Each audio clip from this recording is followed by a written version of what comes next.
ಚಿತ್ರದುರ್ಗದ ಮುರುಘರಾಜೇಂದ್ರ ಕ್ರೀಡಾಂಗಣದಲ್ಲಿ ಒನಕೆ ಓಬವ್ವ ರಾಜ್ಯ ಮಟ್ಟದ ಲೆದರ್ ಬಾಲ್ ಕ್ರಿಕೆಟ್ ಟೂರ್ನಮೆಂಟ್ ಪಂದ್ಯಾವಳಿಯ ಉದ್ಘಾಟನೆ ಹಮ್ಮಿಕೊಳ್ಳಲಾಗಿತ್ತು. ಇನ್ನು ಚಿತ್ರದುರ್ಗ ಕ್ರಿಕೆಟ್ ಕ್ಲಬ್ ಮತ್ತು ಯಂಗ್ ಸ್ಟಾರ್ ಕ್ರಿಕೆಟ್ ಕ್ಲಬ್ ವತಿಯಿಂದ ಇಂದಿನಿಂದ ಜುಲೈ 5ರವರೆಗೆ ಈ ಒಂದು ಒನಕೆ ಓಬವ್ವ ರಾಜ್ಯ ಮಟ್ಟದ ಲೆದರ್ ಬಾಲ್ ಕ್ರಿಕೆಟ್ ಟೂರ್ನಮೆಂಟ್ ಪಂದ್ಯಾವಳಿ ಹಮ್ಮಿಕೊಂಡಿದ್ದು, ಮಾದಾರ ಚೆನ್ನಯ್ಯ ಗುರುಪೀಠದ ಬಸವಮೂರ್ತಿ ಮಾದಾರ ಚೆನ್ನೈ ಶ್ರೀಗಳು ಕ್ರಿಕೆಟ್ ಪಂದ್ಯಾವಳಿಗೆ ಚಾಲನೆ ನೀಡಿ ಮಾತನಾಡಿದರು. ಇನ್ನು ಚಿತ್ರದುರ್ಗ ಕ್ರೀಡೆ, ಕಲೆ, ಸಾಹಿತ್ಯ ಮತ್ತು ಸಂಸ್ಕೃತಿಯಲ್ಲಿ ಹೆಸರಾಗಿದೆ. ಇದನ್ನು ಮತ್ತಷ್ಟು ಹೆಸರು ಮಾಡುವತ್ತ ನಾವುಗಳು ಮುಂದಾಗಬೇಕಿದೆ. ಇನ್ನು ಮಾನವನಿಗೆ ಕ್ರೀಡೆ ಎನ್ನುವುದು ಬಹಳ ಮುಖ್ಯ. ಉತ್ತಮವಾದ ಆರೋಗ್ಯವನ್ನು ಪಡೆಯಲು ಕ್ರೀಡೆ, ವ್ಯಾಯಾಮ ಮುಖ್ಯವಾಗಿದೆ.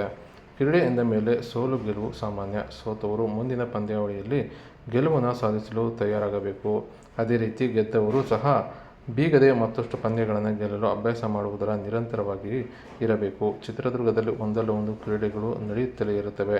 ಹಳೆ ಮಾಧ್ಯಮಿಕ ಶಾಲಾ ಆವರಣದಲ್ಲಿ ನಿರಂತರವಾಗಿ ಕ್ರೀಡೆಗಳು ನಡೆಯುತ್ತಿರುತ್ತವೆ. ನಮ್ಮ ಮಠವು ಸಹ ಕ್ರೀಡೆಗೆ ಪ್ರೋತ್ಸಾಹವನ್ನು ನೀಡುತ್ತದೆ. ನಮ್ಮಲ್ಲಿನ ಕ್ರೀಡಾಪಟುಗಳು ಚೆನ್ನಾಗಿ ಅಭ್ಯಾಸ ಮಾಡಿ ರಾಷ್ಟ್ರ ಮಟ್ಟದಲ್ಲಿ ಆಟವನ್ನು ಆಡುವುದರ ಮೂಲಕ ಚಿತ್ರದುರ್ಗಕ್ಕೆ ಹೆಸರು ತರಬೇಕೆಂದು ಅವರು ತಿಳಿಸಿದರು.